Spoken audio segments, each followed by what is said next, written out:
Bismillahirrahmanirrahim. Assalamualaikum warahmatullahi wabarakatuh. Baiklah, di sini saya berbesar hatilah untuk memberi sedikit penerangan cara untuk kita guide anak murid kita untuk menjawab soalan diagnostik Jawi KCJ, Kem Cemerlang Jawi. Okey, dalam soalan diagnostik Kem Cemerlang Jawi kita ada 3 bahagian. Dan soalan yang saya paparkan ini adalah soalan diagnostik Jawi Semakan 2018 yang lebih mudah daripada soalan yang sebelumnya. Okey, kita pergi satu persatu. Kita tengok dulu bahagian pertama iaitu sambungkan huruf-huruf berikut. Okey, apa yang penting kita guide pada anak murid kita untuk bahagian ini adalah berkaitan dengan menyambung huruf. Murid kena tahu huruf-huruf yang boleh bersambung dengan huruf selepasnya dan huruf-huruf yang tak boleh bersambung dengan huruf selepasnya. Sebagai tips yang boleh memudahkan murid untuk ingat, kita letakkan dulu 7 huruf ni di papan putih. Okey, huruf alif, va, waw, zai, ra, zal, dal. Atau ringkasannya avu, zar, zad.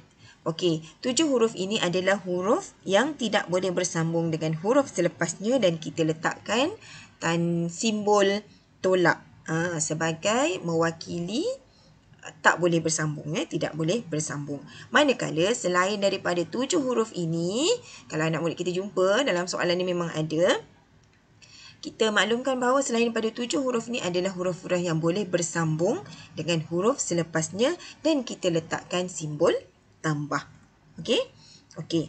Yang pertama, perkara pertama yang kita kena buat, kita nak guide murid, kita minta murid untuk letakkan simbol tambah dan tolak dulu. Soalan nombor 1 sampai 10. Kita minta dia letak dulu. Tambah dan tolak ni daripada nombor 1 sampai 10. Habiskan tu dulu baru kita sambungkan huruf. Okey.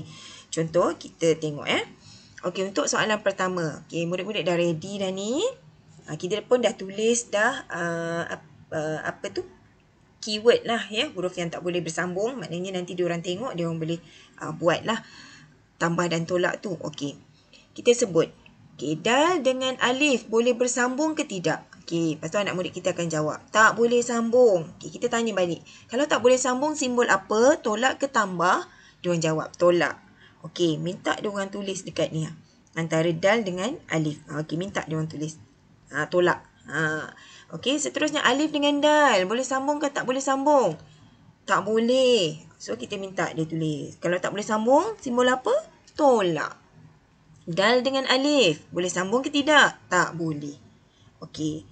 Dah complete untuk 1. Buat sampai 1 sampai 10. Habiskan dulu. Jangan tulis jawapan lagi. Okey. Macam ni saya buat satu paparan ayat 1 sampai 4 lah. Sebenarnya nanti yang sebenar kita habiskan 1 sampai 10 dulu. Okey. Seterusnya. Okey, ini untuk paparan ni 1 sampai 4 dah habis. Okey, dah habis semua tu. Baru kita minta diorang sambungkan huruf. Sambungkan huruf ni kita tak payah guide dah. Biar diorang ingat cara nak sambung huruf. Ataupun biar mereka fikir. Biar anak-anak kita ni fikir sendiri. Macam mana huruf ni kalau bersambung. Kalau tak sambung macam mana. Kalau bersambung macam mana. Okey, kat sini saya bagi jawapan. Okey. Dan kita kena ingatkan murid kita. Saya pun lupa. Ingatkan murid kita. Dekat kertas soalan ni kita dah letak garisan. Ada garisan. Tempat untuk jawapan pun ada garisan. Untuk soalan pun ada garisan. Kenapa? Sebab penting di garisan ni kita nak tengok bentuk huruf. Bentuk huruf kalau tunggal ataupun bersambung, dia punya bentuk huruf tu macam mana? Atas garisan ke bawah garisan. Okey. Itu yang pentingnya. Kena ingatkanlah. Kena buat ikut bentuk huruf yang betul. Kalau atas garis lah. Kalau titik bawah garis lah. Okey, sebab untuk diagnostik Jawi ni kita syadid sikit. Salah baris, salah kedudukan pun kita pangkahkan walaupun sikit. Salah titik pun kita pangkahkan. Okey, seterusnya soalan 5 sampai 10 macam tadi kita minta murid buat simbol tambah tolak. Kaf dengan alif boleh sambung simbol tambah. Alif dengan ra tak boleh sambung, tolak. Ra dengan ya tak boleh sambung, tolak. Okey, kita buat sampai habis ya. Okey, baru letak jawapan. Okey, tengok kedudukan huruf apabila bersambung ya, ataupun tak boleh sambung, kedudukannya atas garis atau bawah garis. Okey, kemudian contoh macam ini ya, huruf ta. Ta kita tengok titik dia. Ta titiknya kalau huruf tunggal titiknya di tengah. Tetapi bila ia bersambung titiknya automatik pergi ke hujung. Sama juga dengan ba. Kalau tak bersambung, kalau dia tunggal titiknya di tengah. Tapi bila dia bersambung titiknya automatik pergi ke hujung. Hujung permulaan tu kan. Okey, tapi berbeza dengan ya. Sebab apa? Ya tetap titiknya di tengah macam ni. Sebab apa? Sebab ya berada di akhir perkataan. Tapi kalau ya tu berada di tengah, di antara, titiknya juga berubah. Nanti kita tengok ada contoh jawapan yang melibatkan macam tu. Okey, tapi berbeza dengan jim ya. Jim titiknya tak berubah. Jim titiknya tetap di tengah macam tu lah. Di tengah ya. Nun di akhir sebab dia di akhir perkataan. Jadi titiknya tetap sama.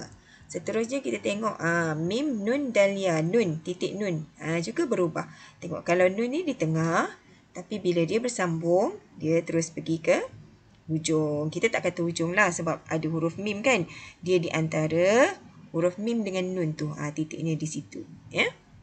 Okay, seterusnya ba, nun, ta, waw. Ba titiknya berubah, nun titik berubah, ta titik berubah. Okey, nampak dekat situ. Kadang-kadang kita tak perasan, murid-murid kita pun tak perasan dan mungkin ada juga murid-murid kita yang tak tahu pun.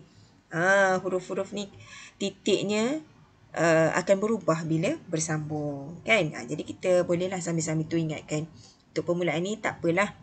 Nanti kita ingatkan. Ya, untuk permulaan ni mungkin dia orang tak tahu tapi kita ingatkanlah kemudian ya. Okey, seterusnya ha, ya, lam, nga. Macam tu ya. Titik ya pun berubah sebab ia bersambung. Nga tak, dia tetap. Okey. Okey, untuk bahagian 1 selesai. Macam tu je lah kita guide murid. Kita guide murid kita. Minta mereka tulis simbol tambah dengan tolak. Nak mewakilkan huruf yang boleh bersambung dengan selepasnya ataupun huruf yang tak boleh bersambung dengan selepasnya. Okey, next. Satu lagi yang perlu kita ingatkan kepada murid apabila melibatkan perkataan yang ada huruf ya di akhir. Di akhir ya. Okey, contoh kita tengok ta, waw, ba, ya. Ba, ya, ya berada di akhir perkataan. Ya. Okey, cara menulis dia, kalau dia di awal perkataan, kalau dia huruf ya ni tunggal, ada kepala di atas, ekornya di bawah dan naik sikit, titik di bawah.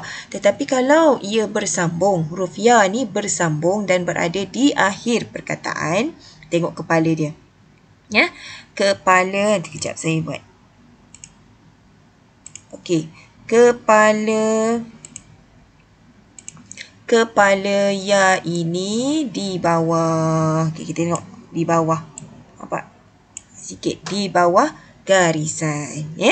Kena ingatkan murid-murid. Biasa kan murid-murid kita buat, saya pun pernah buat dulu macam ni. Kepala di atas garisan. Macam tu, confident je kan. Rupanya salah juga, ya. Okey, kalau macam ni salah ya. Dia sebenarnya macam ni. Di bawah garisan, kepalanya tu di bawah garisan, ya. Okey.